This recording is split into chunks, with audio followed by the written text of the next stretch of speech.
Good evening and welcome to Kaufman Corner, a Kansas City baseball podcast. With us, as always, Rany Jazayerli, the good doctor. Rany Jazayerli, one of the co-founders of Baseball Prospectus, of course, author for so many different sites, including Rob and Rany on the Royals, Rany on the Royals, everything from the Ringer to the Athletic. He is Mr. Kansas City Royal. My name is Soren Petro, Sports Radio 810 WHB. I really do think your head is going to become the new, like, forget Slugger. We're going to put Rany's head. My head is almost as big, I think. that makes it cool. Dueling giant domes. Here, Soren Petro from Sports Radio 810 WHB in Kansas City, talking some Royals baseball as they come off a sweep at the hands of the New York Yankees. I mean, what more would you like to do right now at a festive time? I know going on at your house than be talking Royals baseball at this very moment. That's right. It's the end of Ramadan was at sunset today, about 2 hours ago. So let me wish an Eid Mubarak to everyone out there who's celebrating or not celebrating. And we do have a party going on in the basement right now. So if you hear noises, that's just people celebrating. But anytime you have a chance to leave a party to go talk for an hour about a 7-13 Kansas City Royals team that is just drifting in the middle of nowhere, you have to do it. So I'm here with you, Soren. Tell me, what did they say when you said I'm out of here? I mean, like did people say you're incompetent? They've been saying that for 25 years. Soren, I've been doing this since the 90s. At this point, people just know I have a separate life. And what I do with it, they've never been able to understand. And they're certainly not going to understand with this team because 3 weeks in, it looks like, as always, you were right and I was wrong. And the Royals really are not going anywhere. Listen, this is usually when I have to shift gears and put on a different hat, right? Like I start out telling people, like, settle down. Okay, this team is not ready to contend. So just calm yourself, right? And then it's this point where everybody then is losing their mind and trying to fire the entire world that I have to go, all right, like, I know it's unexpected for you, but it shouldn't be unexpected for those that are actually putting this team together, right? I end up changing course and having to counsel people that it's not as bad as they think it is. How bad do you think it is right now? Is it just, hey, they're running into good teams, a very good team in the New York Yankees? They almost pulled one out. They were in a second one, or at least played a game that was fairly close. Or no, is it like this team is still light years away and it's got a lot of problems to solve before they're ready to contend? Well, it would be nice if you didn't have to make that transition into like June or maybe July. But the fact that every year by May, here we are, May 1st, and already people are ready to jump ship. Just once, it would be nice to see the Royals, keep it going, at least until spring turns into summer. I mean, even last year, they were 16-9, and then immediately lost 6 or 7 in a row, and we're under 500 before the middle of May. So, and I think this series with the Yankees, yes, the Yankees are a very good team, but it's not just that they got swept. It's not just that the Royals have yet to win a game against a team that's not in the American League Central, right? They got swept by the Yankees. They got swept by the Mariners. They lost the one game they played to the Cardinals. They're in the weakest division probably in all of baseball, and that's maybe the only thing that's keeping them from looking even worse than 7-13. But it's the way the Yankees do it. The Yankees just destroyed them with home runs, and then today came back late in the game. The Royals bullpen, which is supposed to be their greatest strength, coughed up a lead late in the game without giving up a hit because the Yankees drew a walk. And then they got a hit by a pitch. And then they fell behind 0-2. And I believe it was DJ LeMahieu drew another walk to load the bases, which allowed Aaron Judge to drive in the tying run on a squibber. I think came off his bat at 21.7 miles per hour. The weakest hit ball of Aaron Judge's career. But when you've already loaded the bases, nobody out, a ball hit like that turns into a run. And then they get another run on another infield ground ball with the contact play on it to score the go-ahead run. And then they scored an insurance run of the night on another Aaron Judge home run because the Yankees can beat you both ways. But it's just, you see that and you ask yourself, why don't the Royals ever do stuff like that? And we've been having that. I've been having that discussion for the better part of 30 years now. The Royals, we talk about it. They don't draw walks. They're not patient at the plate. The lack of home runs, you can chalk that up to the ballpark. You can chalk that up to the fact that home runs are expensive. Power hitters get paid. Maybe, you can cut the Royals some slack there. You play at Kauffman Stadium. It's not a great home run park. But it doesn't cost money to emphasize swinging at strikes and not swinging at balls. The Yankees do that as well as any team in baseball. The Royals do that as badly as any team in baseball. And, today's game was a winnable game. And, if they're 8-12 for 7-13, I think the vibe is maybe a little bit different. Listen, we're not gonna sit and just call for everyone's job every single week. It's not what we're gonna do here. But I mean, I will at least bring up the fact that, guys come to this team, they put up numbers getting here, and then they get to the Royals, and there's a problem. If the team doesn't hit a lot better, I mean, listen, at some point, I'm gonna have to stop saying we know they're going to hit better than, because we're far enough along. I mean, it's May now. It's May, and I know they started a week late, but it's May, and the 100s need to be gone, right? There can't be ones in front of batting averages, and even more so in front of on-base percentage. Like those things have to start getting better, and they're not. And if they don't, then some changes are going to come. I think we all know that. Dayton Moore has stood watch on firing hitting coaches and pitching coaches, and he'll stand watch on it again. I do believe that, when he thinks it's time, he'll make that move. It may not be as quick as fans want, but like the bigger question that I think is going to come to the desk of John Sherman at some point is the fundamental mindset that this organization operates on just wrong. I mean, just diseased and going to need to be extracted to get it going in the right direction. I mean, listen, in some ways I'm like, okay, they weren't contending this year. I didn't see a contending team on the field this year anyway. So what's the point? We've seen teams go worst to first. It's not quite the NFL in Major League Baseball, but I wouldn't mind another premium pick. But are we really going to allow, if you're bad enough to get a premium pick, do you really allow this mindset, this organizational philosophy to make that pick? Well, yeah, especially when you think about last year when they had a premium pick. I mean, number 7 maybe isn't at the very top of the draft, but they were very high up there, and they took with the first pick a guy who was not ranked by almost anybody in the top 10 or even 15 guys in that draft. They chose to spread their money around. We can talk more about that a little later, but if the number one, you go through an entire season and the best thing that comes out of it is the draft pick, you better nail that draft pick or you've basically wasted a season. I think in the short term, though, what bothers me about this team is I'm not sure what their identity is. And by that, I mean, we can talk about, lack of plate discipline, lack of power. Coming into today, I don't have the updated stats for today, but coming into today, the Royals were last in the American League in batting average. They had a 209 batting average. And okay, fine. It's, May 1st. They started the season late with only 19 games, but still, this is a team when they won the World Series and when they went to the World Series the year before, they were as the best contact hitting team in the sport, one of the best contact hitting teams relative to its league that we had ever seen in baseball. That was what that team did. There were so many things that those teams didn't do, but they put the ball in play. They hit for average. They played great defense. They had great bullpen, yes, but they also had a philosophy of contact that they put on the field and that served them incredibly well in the playoffs. Time after time where the simple ability to not strike out, put the ball in play led to good things happening in pivotal moments. If this team can't even hit for batting average, hitting 209 as a team, and that includes, Andrew Benintendi hitting like 380 coming into today, and he's going to be a free agent in 5 months. Right. Without him, I mean, who else is going to say? Who's second on the team? I'm looking here. Coming in today, Hunter Dozier was second among the regulars at batting average at 242.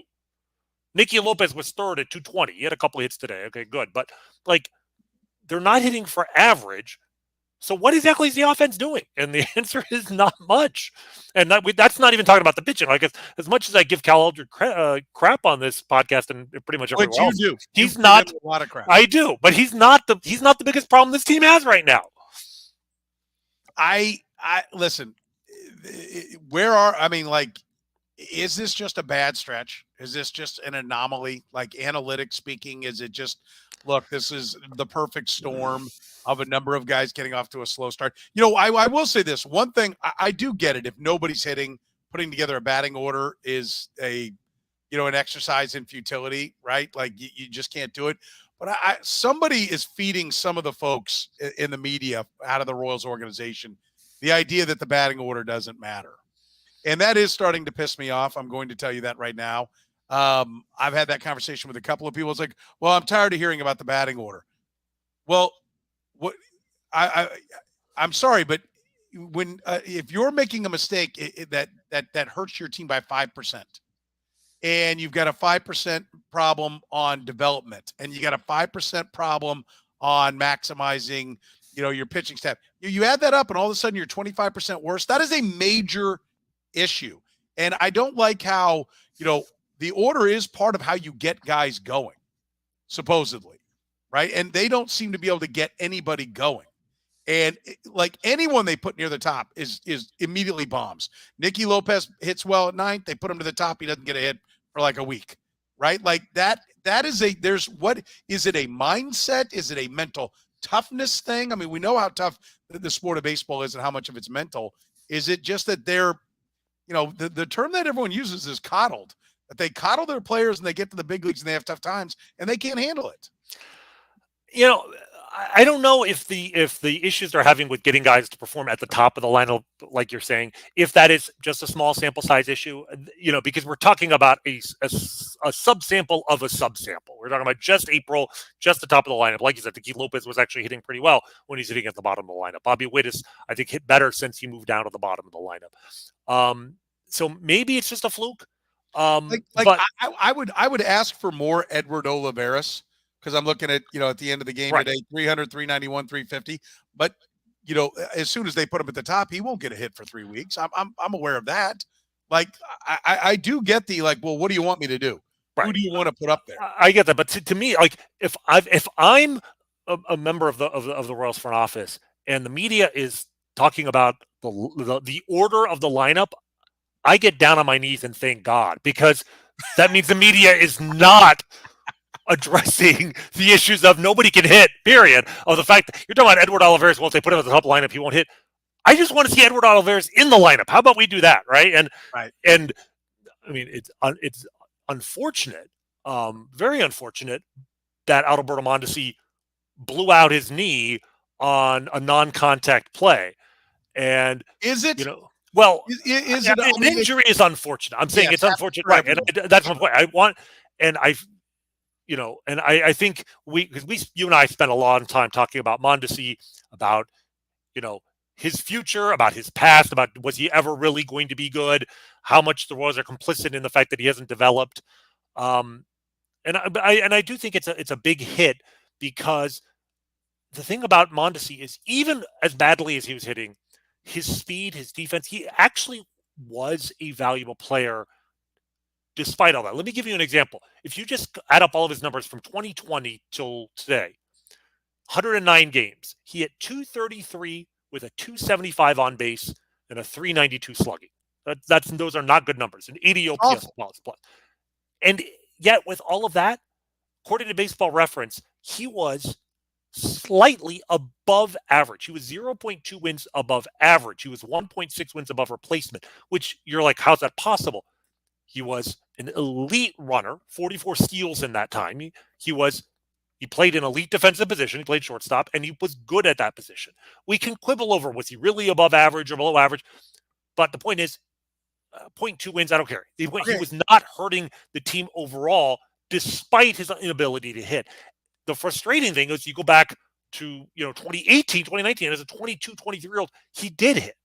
So but again, I don't want to relitigate what's happened in the past. The reality is, without him, at least in the long term, this puts his career in Kansas City really very much in doubt. Like, he's going to have one more year before free agency. It doesn't put it in doubt at all. Not at all. He will absolutely be out there as soon as he's healthy, plugged into the shortstop spot. He's got 1 year left until free agency. Even if he is, it's for 1 year, and then he can go anywhere. We'll see if he's fully healthy. If they put him, if they're worried about his knee making sudden turns on defense at shortstop. Like there was talk about maybe moving him to center field even before this to prevent injury. I could see a position change in his future. I mean, he played third base in September of last year. But my point is that what's sad is in the short term, what this hurts the Royals in the long term. In the short term, it means Kyle Isbell and Edward Olivares finally have an opportunity to play. And when he got hurt, Mondesi was 7 for 50 on the season with no extra base hits. Like, it's sad to say that it's not hurting the Royals that they'll be without him necessarily. The upside is gone, but at least in the short term, he was not helping the team, they needed to look at some other guys. Yeah, but here's the issue, right? And I'll object a little bit to what you're saying. I think he was hurting the team because he's not being asked play for the Yankees, bat ninth, sure, they'll take it, right? Okay, the on base, they might not, because when you look at the Yankees on base percentage today, 372, 364, 345, 284. That's Giancarlo Stanton, 261, 269, 400, 267, 342, 204. That's their backup catcher. And then Anthony Rizzo came into the game, 394, right? That's what big league clubs are supposed to look like. And if you have those kind of on-base percentages, if you develop it, if you nurture it, if you sign it, if you acquire it, then yes, Adalberto Mondesi batting ninth, you can live with that at shortstop, an elite defensive shortstop, if he plays every day. That what you just described was like Ray says. Okay. And on a championship caliber team, lots of bats all around, Ray Sanchez is fine at shortstop. For the younger generation, that was the shortstop that was in the Damon, Dye, Randa, Sweeney, Beltran Royals, and they scored plenty of runs because the other guys were great. And he'd bat at the bottom. Actually, they had bat him second. He batted right between Damon and Mike Sweeney. Yeah.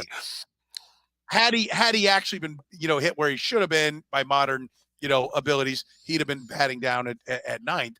I just, all those things like I don't even like hearing, the point that you made that like, well, so he's okay, because they take that. The Royals have been saying that, and they take that and then say he's a pillar.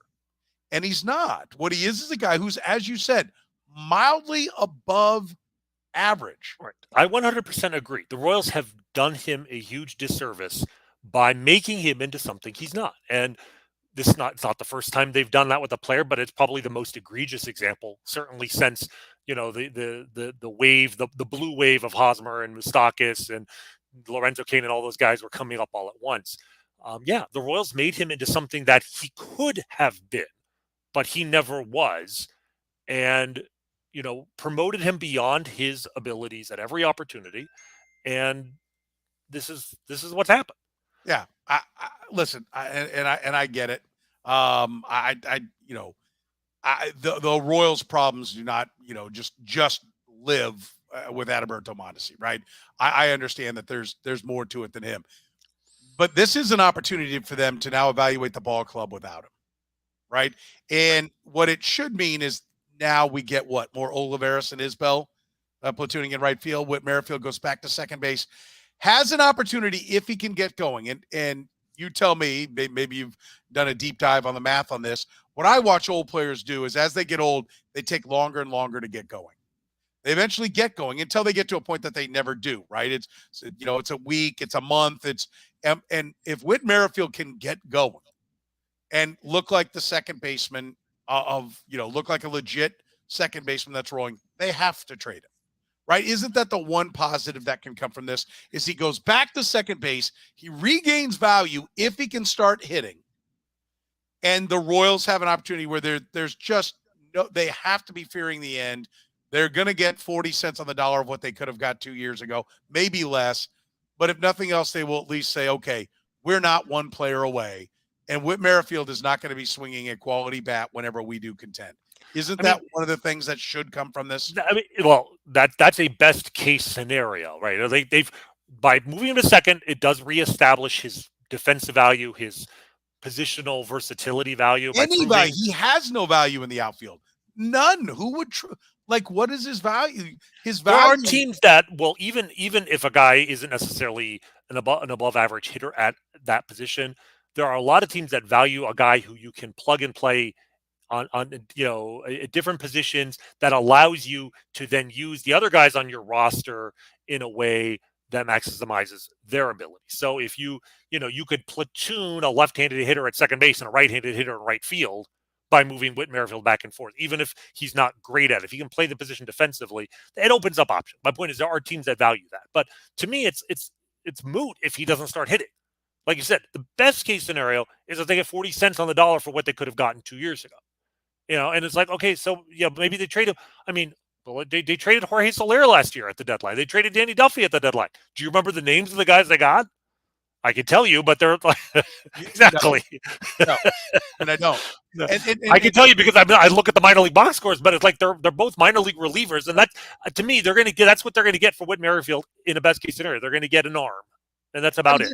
But they really, I mean, if he's hitting, because there's still control on him. He's not a rental player.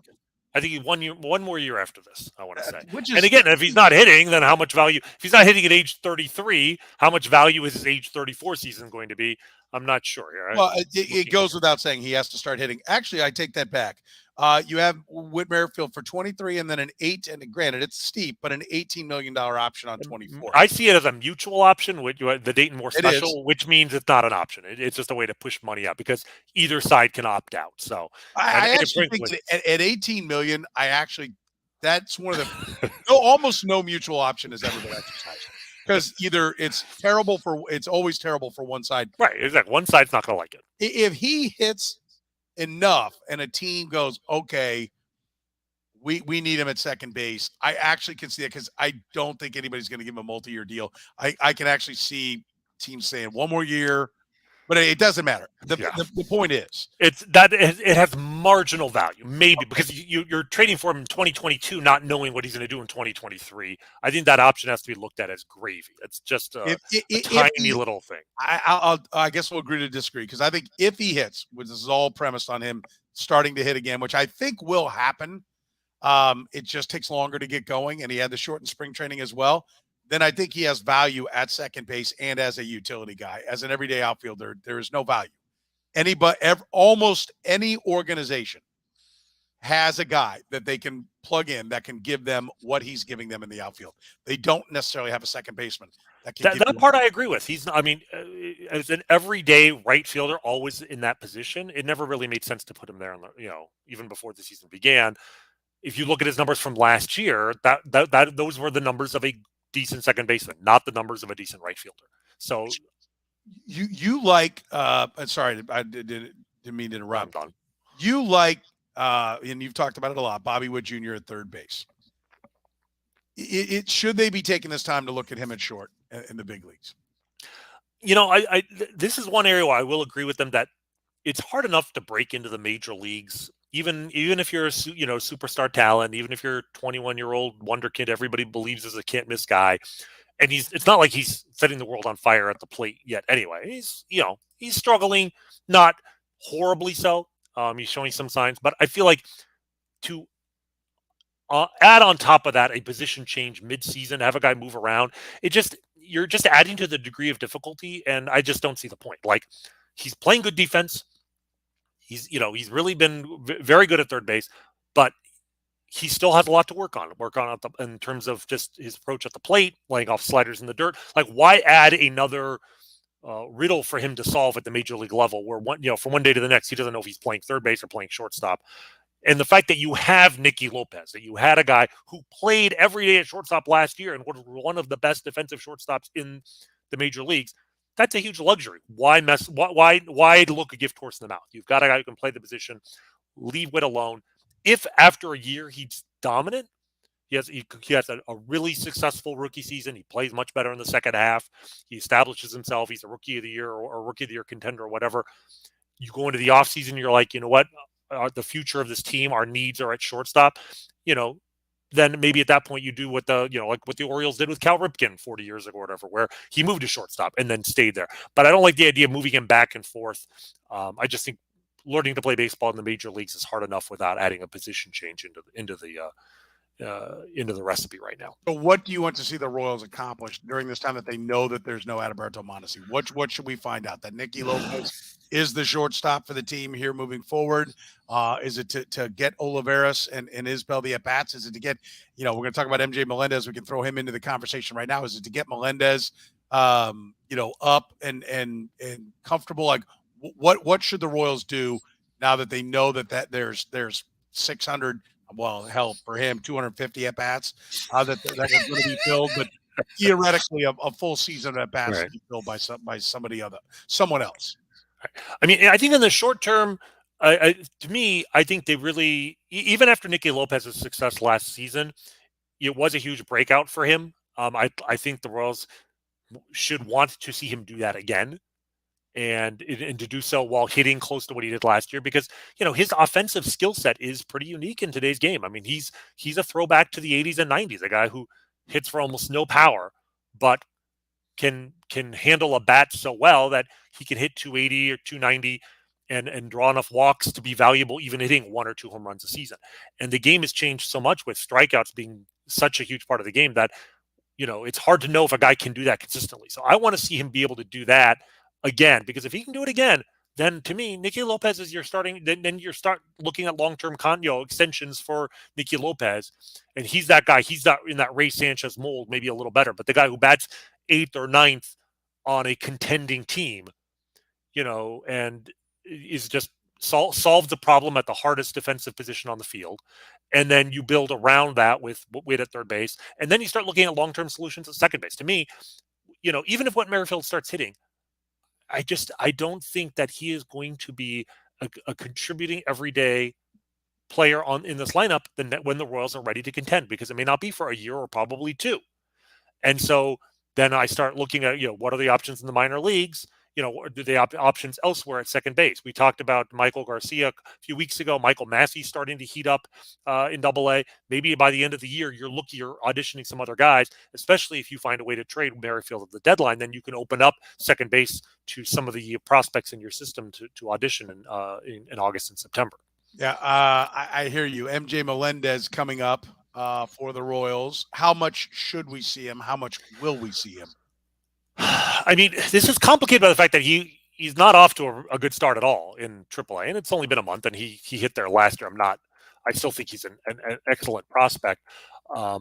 His strikeout rate's a little bit higher than it was last year, but he was pretty remarkable last year in that he led the minor leagues in home runs as a catcher, but only struck out 115 times, which I mean is a lot by the standards of 30 years ago. But in the modern era, for an elite power hitter, that's pretty remarkable.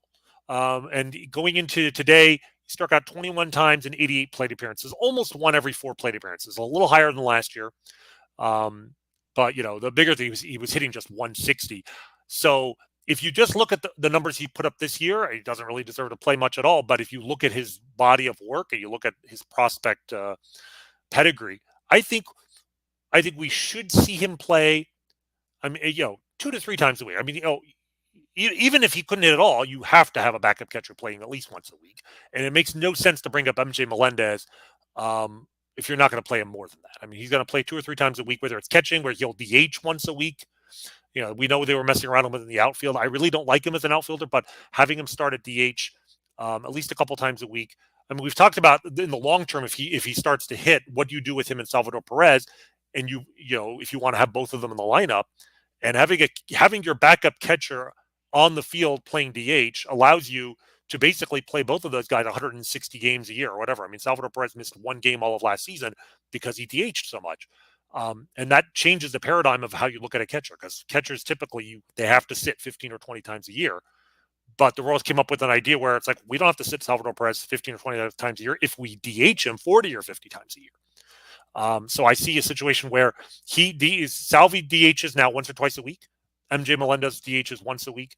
He gets some playing time. It may only be for 2 or 3 weeks. Unless he hits right off the bat, I suspect he will go back down to Omaha once Ken Gallagher is ready.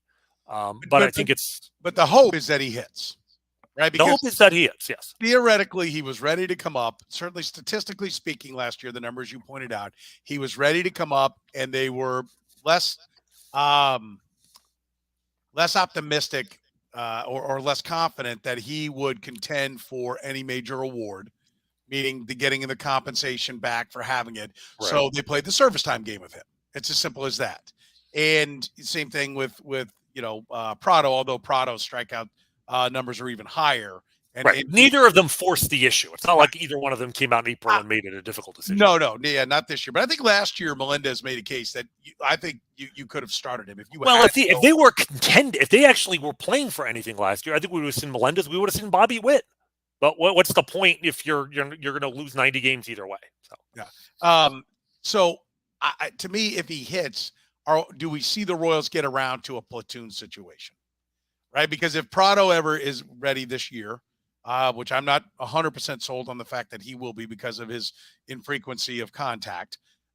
If he is, you've got Dozier and Prado to platoon. You've got Melendez and Perez, and then you've got the DH spot to add, into that mix. Like, could we see the Royals, and because I'm going to give you what I think needs to happen here with Mondesi being out here in a second, but could we see the Royals go down that road and find, or no, will they just give the job to one and let them just get crushed on the same side pitching matchups? I mean, we know they're not going to platoon Salvador Perez. Salvador Perez is playing every day somewhere. He's either catching or playing DH. If they had to, they'll put him at first base. He's in the lineup every day. And I think, coming off a season where he had 48 home runs, I don't think that's a terrible decision to make.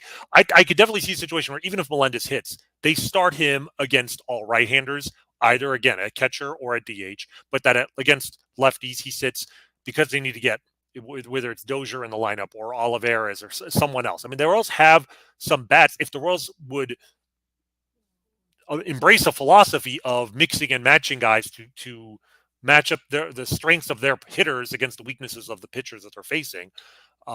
This is one of the issues I have with the Royals, is that they have Mike Matheny likes a set lineup, not maybe to the degree Ned Yost did. I mean, Ned Yost was legend. The lineup was the lineup, and they never platooned. And that was extremely frustrating because there are guys who, if you use them judiciously, will give you better performances than if you have them play against every type of pitcher. So I could see a situation where Melendez plays against all righties, but yeah, I think it's highly unlikely we're going to start seeing him playing every single game in 2022. I'll tell you what I think needs to happen is the Royals have done the stay with our guys and just promote our guys thing. And Dayton Moore's talked about being more transactional. He has not been, but he's talked about it. That to me is what has to happen here. You're off to a bad start. You're what are we at game wise now? I mean, that's how 20 games, usually, 7 and 13. Okay. 20 games. You're halfway to the 40 game mark. At 40 games, then you are what you are. In all likelihood, you're not. There is no history with this team to say, the Oakland A's used to come out like 7-23, and then just make the playoffs and then just catch fire and go nuts. There is no history of this team doing that. What has to happen is they got to start moving pieces. I mean, they absolutely have to start making trades. Like, you might as well be saying, though, what they have to do is sprout wings and fly, because they don't do it. I agree with you 100%, but they should have done that last year, the year before that. They don't do it. Yeah, they don't do it. But then if that is the case, and you're sitting there at John Sherman's desk, it's just same old. And that can't be the case. Well, right? do you give the front office enough rope to hang themselves with? Like, if they're not going to do it, then you need to give them the opportunity. Because if they go out and lose 95, 100 games again this year, in year 6, I guess year 5 technically of the rebuild, it was one thing back in 2011, 2012 when they could point to what the Royals organization was when they arrived in 2006 and say this was worse. They love to say this is worse than an expansion team. We are below expansion team levels of talent and organization. But to make that, you can't make that argument now, because if you go back to when this rebuild started, you had been in charge for 10 years before that. So if the team's talent level was that low in 2018, that's on you as well. So if you're John Sherman, do you give this give this front office a full year to do whatever they want? But then at the end of the year, if they've lost 95, 100 games, like, I don't think Dayton Moore's job, I don't think JJ Piccolo's job is in jeopardy this season. But if they had to show no signs of progress from last year to this year by the end of the season, I think at that point, if John Sherman doesn't start making some personnel moves, I think then we have to start looking at him as being a problem. And I don't think he's going to be a problem. By the way, I love this. They'll catch fire in September and avoid 100 losses. I mean, that is nice job by That's the Royals mantra. Yeah, that is kind of how it works. Look, if John Sherman gave Dayton Moore, when they met before the 20 season, and Dayton Moore, he said, "How far are you?" And Dayton Moore said, "We're 4 years away." And okay, I'm going to give you the 4 years. If that was said, we don't know. But it is from an overall. I do come back to the fact that Dayton Moore said we want to build this back for the long haul. Can you see where taking more time right now is somehow building a foundation for a longer, an ability to be a contender year in, year out moving forward? Because right now I'm not seeing it. The argument last year, and the reason for optimism last year was that if they were building for the long haul, you were going to see the fruits of that in the minor leagues. And last year, the Royals had a really good season on the farm. I mean, maybe the best season they had since 2010, which is one of the all-time great minor league development seasons any organization has ever had in the history of baseball. When just you couldn't talk to a prospect guy without just hearing about how the Royals had the best farm system in baseball. And last year, a lot of guys, we saw it with Prado and MJ Melendez, but even guys like Michael Massey and Pasquantino, and they had a lot of development success stories. It's May 1st. It's way too early to talk about this year. I'm certainly not seeing the level of breakthroughs that we saw last year happening this year. Some of the guys are developing. Some of the guys are regressing. I talked about Melendez not hitting that well. Prado's strikeout rate is up. He's actually starting. He's hitting some bombs. The power is there. Michael Massey starting to hit in Double A a little bit, but some of the guys that were considered to be among the best hitters in their farm system are just having seasons. And so if they're not making the progress at the major league level, and we're not seeing it at the minor league level, and we're not seeing it from last year's draft, because literally the three high school pitchers that they drafted, that were supposed to be elite guys, Mazzucato. Let's get into this. Frank Mazzucato got $3.3 million to sign. He is not pitched. But they gave him below slot money, so they'd have all that extra money to give to Ben Caderna, who got $3 million, local Kansas City kid. He also hasn't pitched. And then they gave a lot of money to, I think it was their third or fourth round pick. I think it was Shane Panzini, high school right-hander out of New Jersey, older kid. He was almost 20, even though he was out of high school. So he's older. You'd think he'd be a little bit more ready, maybe, to pitch in the minor leagues. Also, no pitch. Right? Not one of these guys has a stat line in their minor league career. Which, what does that mean? Help me out, because I'm glad you brought it up, because I've been sitting here going, am I just a dumbass? And I'm missing the obvious answer here. I'm like, okay, last year, he pitched a lot, he showcased this, that. They're not going to, but they haven't pitched at all this year. They have not. And I searched, because I've been looking at Mazzucato, and I'm like, okay, I want to see him come out there. Like, show me something. Let me see some numbers. Right. And nothing. I'm starting to think that, like, oh my God, did we screw this up?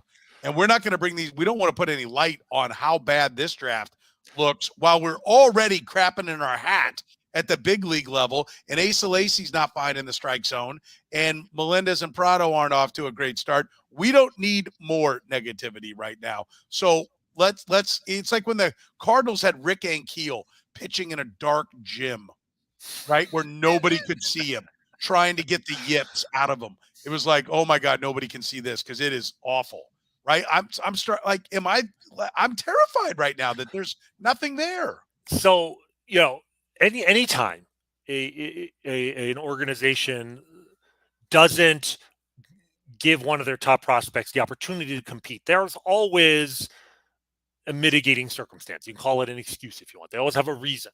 And sometimes those reasons may be legit. But I go back. I remember very well, 2010, I believe, or 2011? 2011, I think. Bubba Starling was drafted, right? 5th overall pick. Incredible athlete. All world, but was almost 19 when he was drafted. I remember Francisco Lindor was taken 8th I believe, overall by the Indians, was just 17 years old at the time of draft. He's more than a year younger than Bubba Starley. So the following spring training, Lindor goes out and starts playing full season ball. Bubba Starley, the Royals announced they're going to hold him back in extended spring training because they wanted to work with him. And it was framed in a very positive light, that we're thrilled with his progress, but we wanted to give him at bats in a controlled environment, et cetera, et cetera. There's always a reason. And I remember thinking, this is not a good sign that a kid who's going to be 20 in August, who's 19 and a half, and the organization doesn't think he's ready for full season ball. And he ended up making his pro debut in the complex leagues, which start after the draft in late June. Hit okay. Wasn't great, but it hit pretty decently. Strikeout was a little too high. And I mean, and you know the story. What happened to him, Yeah. And what happened to Francisco Lindor. Meanwhile, Lindor goes down as a very promising season as an 18-year-old in a full season league. And you can't tell everything by a guy in their first pro season, but you can certainly get a vibe. And now, the one mitigating circumstance, if those guys were hitters, I'd be terrified right now. You can make the argument, this is the argument the Royals are making, that these guys, the only reason they're being held back is to limit their innings. And we know how paranoid and how conservative teams are with letting pitchers throw innings and keeping their arms healthy. I think, and I speaking as somebody who 25 years ago was the guy shouting from the hilltops that we are overworking our pitchers and that these guys are going to blow out their arms. The pendulum has swung so far the other way that I think we are being way too conservative with pitchers, and we're not getting enough innings out of these guys. And frankly, if you're not going to use a pitcher for more than 170, 180 innings in the major leagues, even if he's an ace, I almost don't see the point of taking a guy in the first round if you're not going to get the value that you would get when back in the days where you take a Justin Verlander, and if he pans out, you get 240 innings a season out of him. So I think the sport as a whole has gotten way too conservative with pitchers. But the Royals are not the only organization. So if the only reason they're doing this is because they just don't want to throw too many innings, and that when they go out in a month or 2 months and shove from day one, that is a possibility. I'm not going to discount it, but I'm worried. I'm definitely worried. And my worry is compounded by the fact that the guys that the Royals did not take with that 7th overall pick. Now, Kumar Rocker was the guy a lot of people were looking at. I have reason to believe, we know his contract demands were very high. There was concerns about his arm even before he ended up failing the Mets physical. So I didn't blame the Royals at the time for not taking Rocker, because for both of those reasons, and I think that's been justified. But to me, there were two other elite high school shortstops who were available with that pick that the Royals could have taken. One of them was a guy named Brady House. One of them was a guy named Khalil Watson. I don't know if you looked at those guys' numbers in the minor leagues, but Brady House, who ended up going 11th to the Washington Nationals, he is 18 years old still. He turns 19 in a month. He's in high A ball. He's not being held back in extended spring training. He's playing every day, and he's hitting 341, 424, 471. This is a guy before the season, Baseball America ranked him as the number 59 prospect in the game, and he's crushing the ball. Khalil Watson was taken 16th overall by the Marlins and was ranked the 60th prospect. So the Baseball America had Brady House 59, Khalil Watson 60. So these are guys, unlike Frank Mazzucato, these guys were consensus number one. Like the Royals could have had another number one prospect on all those they could have had another top 100 prospect on those lists, right? They had Prado, they had Melendez, they had Asa Lacy, they had Bobby Witt. They had 4 guys, which is a good, 4 out of 100. That's a good number. But they could have had 5 by simply taking a consensus top talent in the first round. They didn't. And Brady House is hitting. Khalil Watson, also high A ball, also playing every day. He's hitting 294, 338, 603. He's slugging 600 in A ball, and he just turned 19. And the Royals could have had either one of these guys. And yes, they got more money in the draft, but the money that the Royals saved by taking Mazzucato, they spent on another pitcher who also hasn't made his debut. So one of Mazzucato and Cadurna has to show himself to be a top prospect by the end of the year, or we're going to start having some discussions about if the Royals really did screw up the first round of the draft last year. So just for the record, $3.5 million to sign Mazzucato, Brady House $5 million, it took to Right. I sign. think Khalil only got like 4.4 or 4.5. Khalil Khalil Watson. 4.5. Yeah, so it's about $1 million they saved on Mazzucato. I mean, in theory, they could have still signed Cadurna in the second round if they had shaved some money in other places. Like Panzini got a lot of money, and again, as a much older high school guy who wasn't considered at the prospect level of the other two. I mean, they could have done other things. You don't know going into the draft necessarily exactly how much money it's going to take to sign all these guys. The Royals also signed a guy named Luca Tresh in the 17th round, who was considered a top 100 talent and is actually hitting quite well as a college catcher. He's hitting quite well in A-ball. So, The NC State it's kid, more. right? Yeah, exactly. And he's actually playing quite well.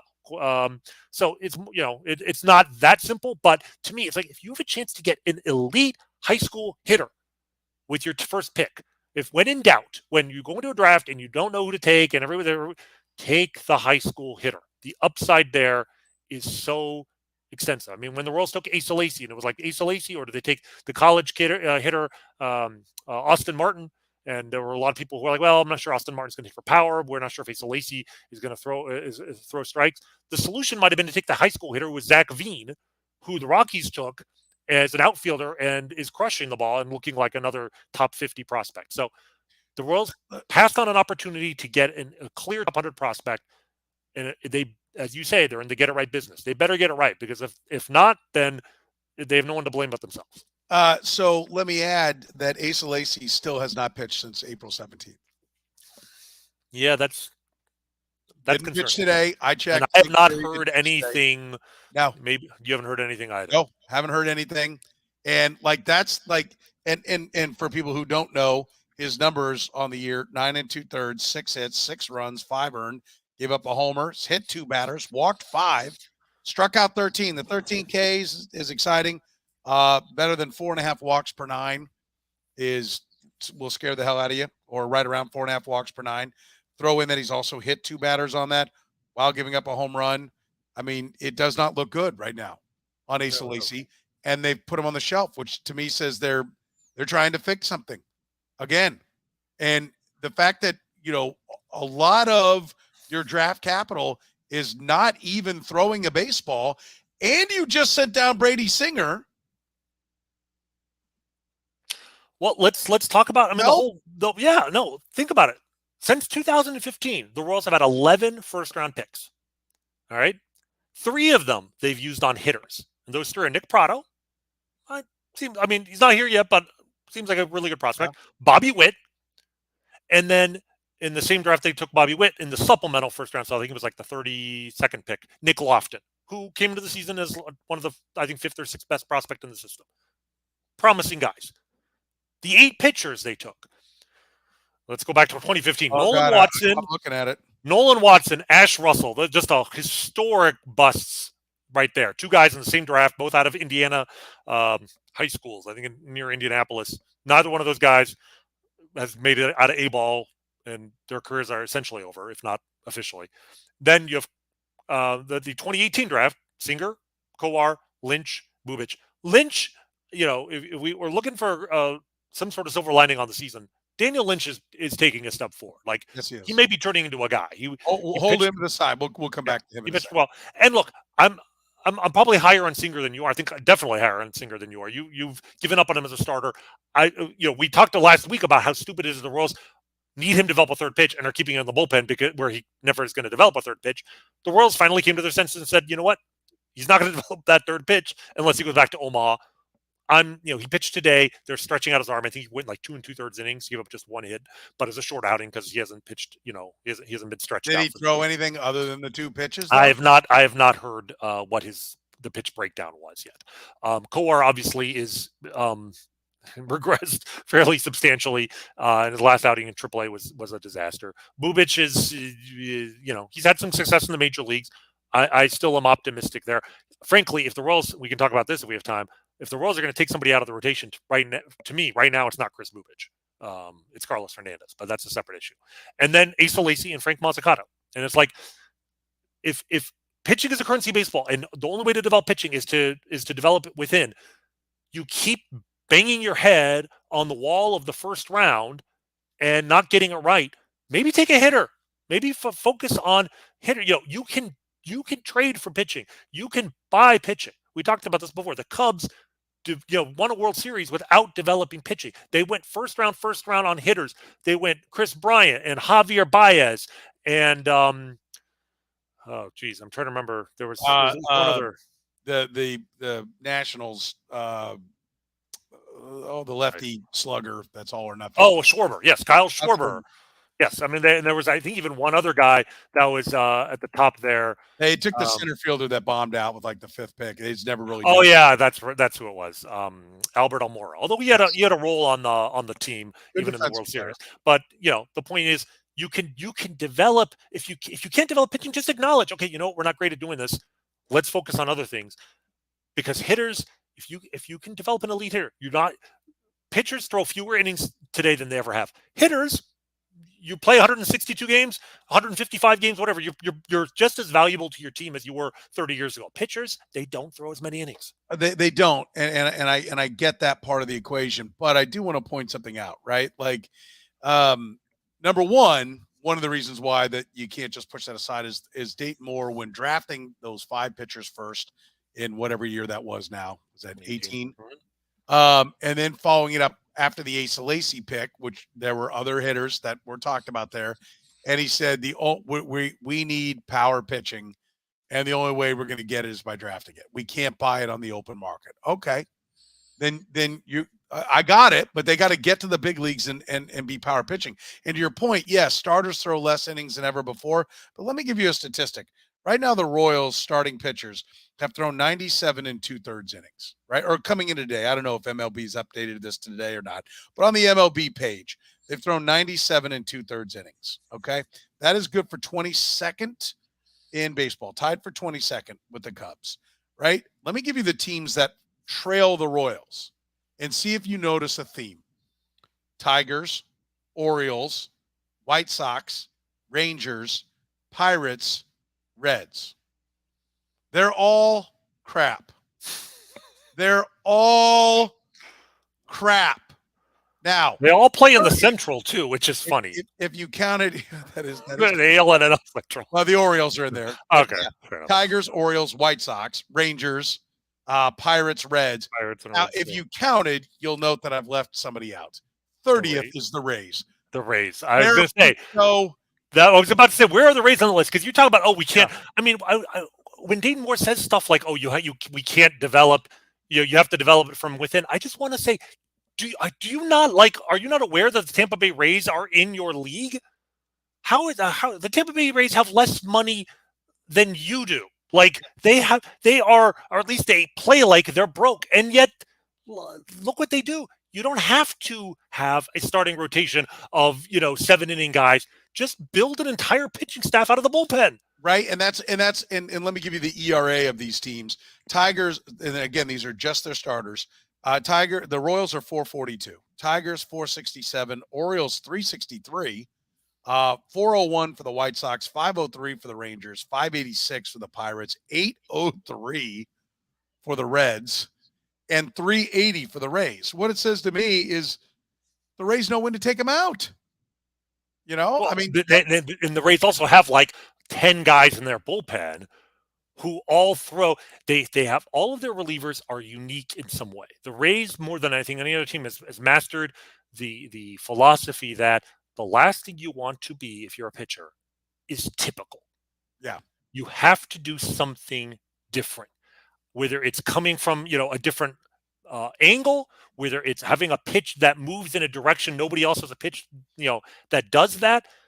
Hitters thrive on repetition, and if you can throw a wrinkle at them they're not expecting and do it for 1 inning, you can build a pitching staff out of guys who throw 70 or 80 dominant innings a year, and you don't need to spend a first-round pick on those guys. That's my point. They find these guys as minor league free agents or the 17th round draft pick who they convinced to move his arm slot down or whatever. That's how you develop pitching. You can never have enough pitching. You have to have a 14-man pitching staff or whatever it is. They're going to eventually mandate that down to 12 or 13. But you don't have to take them all in the first round. Get those guys late. Get the hitters early.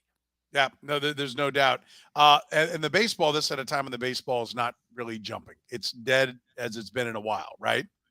Yeah, I mean the baseball the characteristics of the baseball have changed. Baseball has sort of been manipulating, the Major League Baseball is manipulating the characteristics of the baseball for years. And we know that they kind of introduced a more bouncy ball in 2015, and home runs started to shoot up. And baseball, they are trying to fix the sport, but they keep fixing the problems that aren't really there. The problem the sport has as an entertainment product right now is the strikeout. There are just too many of them. Pitchers are too good. And there's this notion that, the problem is, all the hitters want to swing for the fences, and hitters just need to learn to choke up on the bat or whatever. And I'm sorry, that's nonsense. Pitchers throw harder and they throw with more movement than they ever have in the history of the sport. It is harder to hit the ball. That's one of the reasons why hitters do sometimes swing for the fences or change their launch angle in the modern parlance, is because they know even if they hit a single, you have to get 3 singles to score a run. You can't string together 3 singles to get a rally in the modern game. It's just too hard to make contact. So your hope is, if I get lucky and make contact, let me try and hit the ball a long way, because it's a lot easier to score on 1 swing of the bat than on 3. And what's happened is that baseball this year, they started last year introducing a new baseball that wasn't quite as bouncy or had a little bit more drag. I think the stitches on the ball might be slightly raised. So even if you hit it the same velocity, and we have advanced metrics, with StatCast showing you exact exit velocity. Well, the ball that was hit with 105 mile an hour exit velocity last year may have traveled 400 feet on average. That same ball hit at exactly, well, it's not the same ball. A baseball hit at the same velocity is maybe traveling 390 feet this year, 395. And that's enough of a difference that home runs are down, but the rest of the offense isn't going up. Doubles and triples aren't up. Singles aren't up. Strikeouts are about the same as they have been. And what's happened, the Major League slugging average in April was 369, which is the lowest slugging average in any month in 30 years. It's been since April of 1992 that there was a month where slugging average was that low.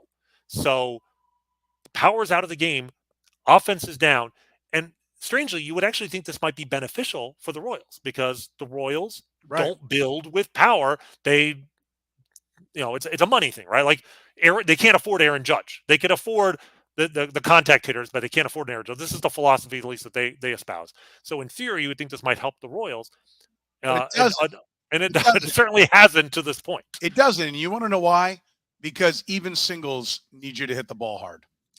So if you take a team that already doesn't hit the ball hard and they hit it softer, less hard, then they get less singles, they get less doubles, they get less triples. All of the numbers come down. Like you have no choice but to look for power. You have no choice. That's the only way that you're going to consistently hit. Aaron Judge hits 40 home runs. He doesn't have 55 hits on the year, right? Like if you swing for a home run and you miss, it might be an out. It also might be a double.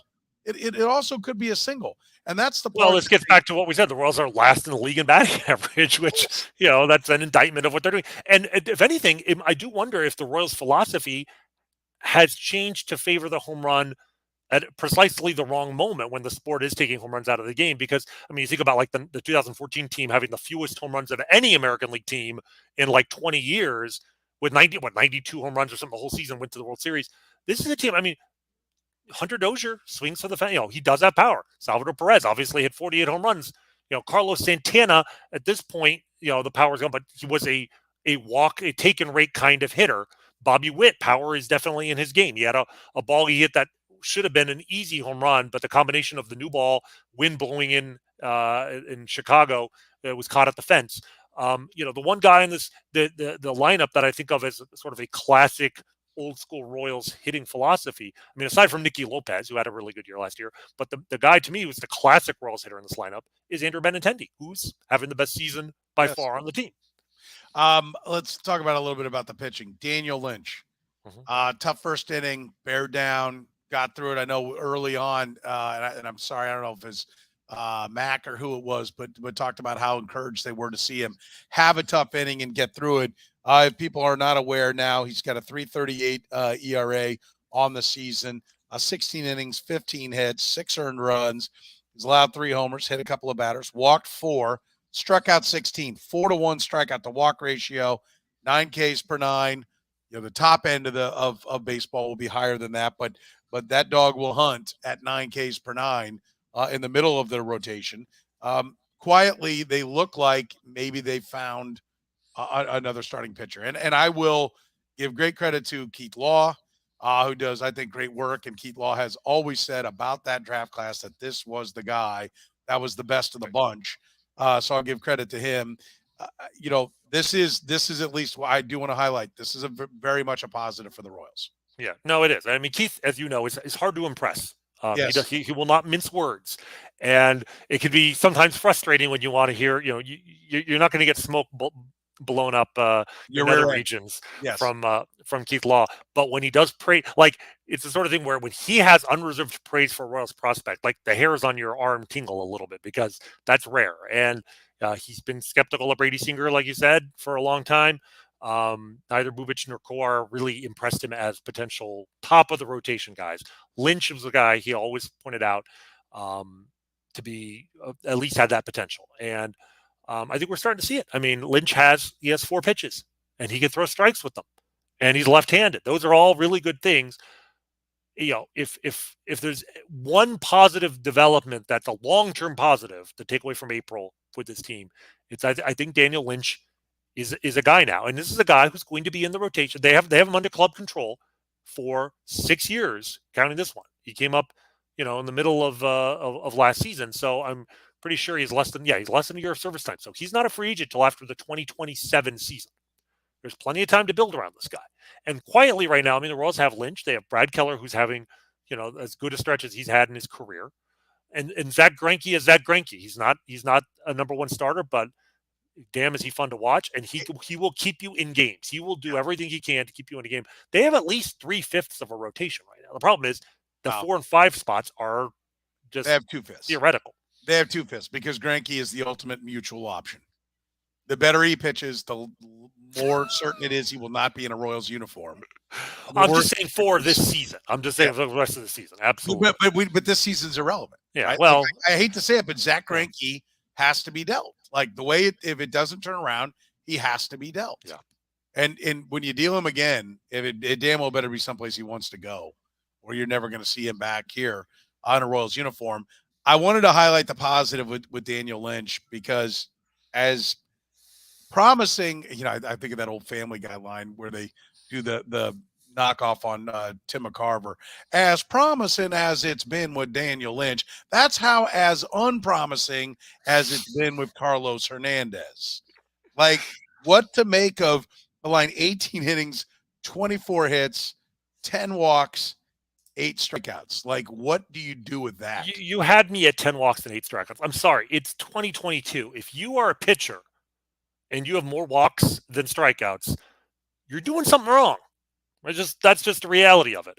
And it's more than just that. I mean, I was probably more down on him relative to the consensus Royals fan coming into the season than probably any other pitcher because I didn't really feel like his strikeout to walk ratio last year wasn't particularly stimulating, and he finished poorly last year. He finished with 13 walks and 8 strikeouts in September of last year.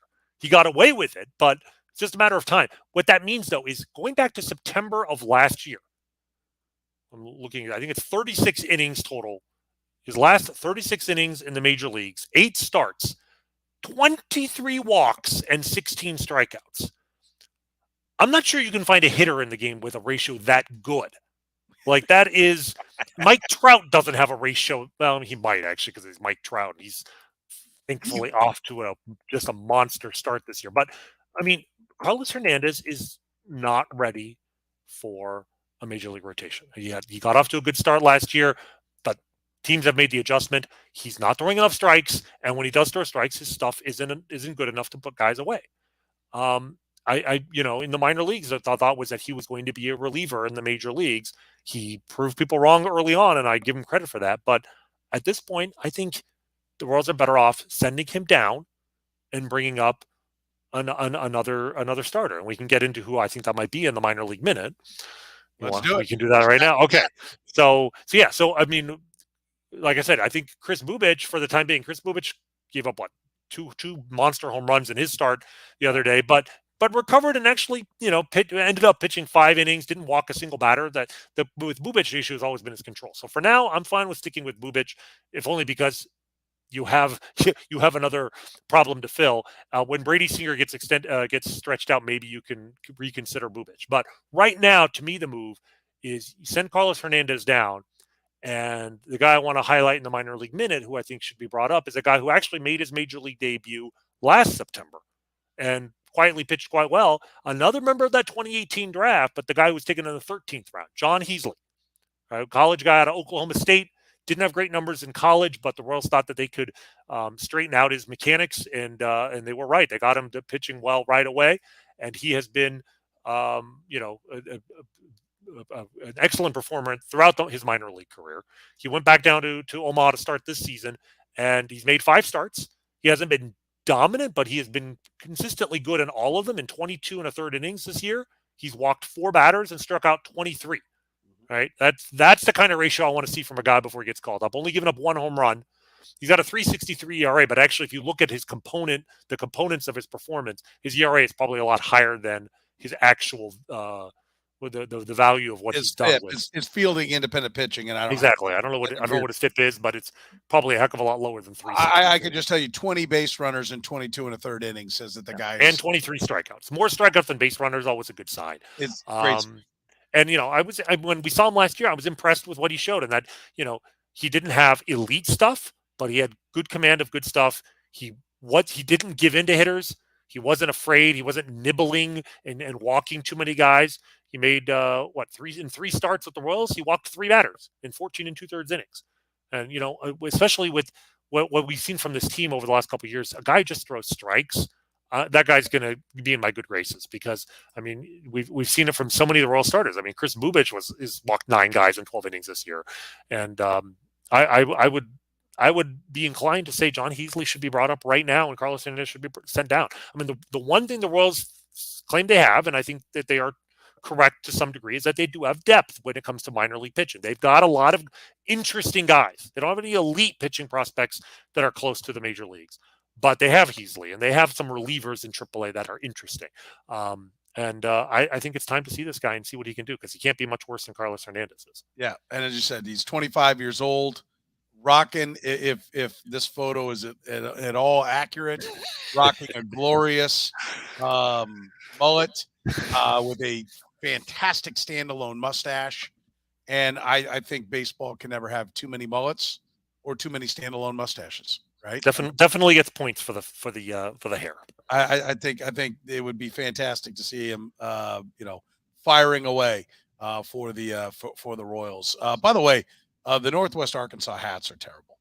If those hats are what they're wearing, the blue with the white panel in the front, come on, we can. Now you got me. Now I got to go find it and see. Well, I'm just looking at Heasley's. They've got his his standard picture for when he comes out and he's wearing a Storm Chasers hat there, which I think is a great looking hat, by the way.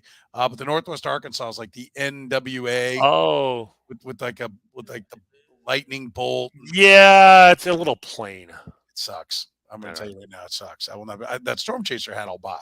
I'll get me a Storm Chaser hat. I am not getting me one of those. All right, that's going to do it for us here on Kaufman Corner. Again, smash that like button. Give us some retweets when we send it out there. Tell your friends about it. The likes don't cost you nothing, right? So we appreciate it, whether it's on YouTube, Facebook, Twitch, wherever you're watching. If you could, we would appreciate it. Do wonders for us. And, of course, we are now up at all, as Randy told me, that even Google. Even Google, yes. My thing says that it's still pending, but apparently it's up and running, even on the Google. So wherever, if you ever miss the live stream, no problem. Just make sure you subscribe to that podcast. And even if you're going to catch the live stream every week, we would appreciate it if you'd subscribe to the podcast anyway, because it helps us, right? Be a giver, be a giver. Randy, great stuff as always, buddy. Always love talking Royals baseball with you. Let's do it again next Sunday. I look forward to it. You bet. For Rany Jazayerli, I'm Soren Petro. Thanks for joining us on Kaufman Corner.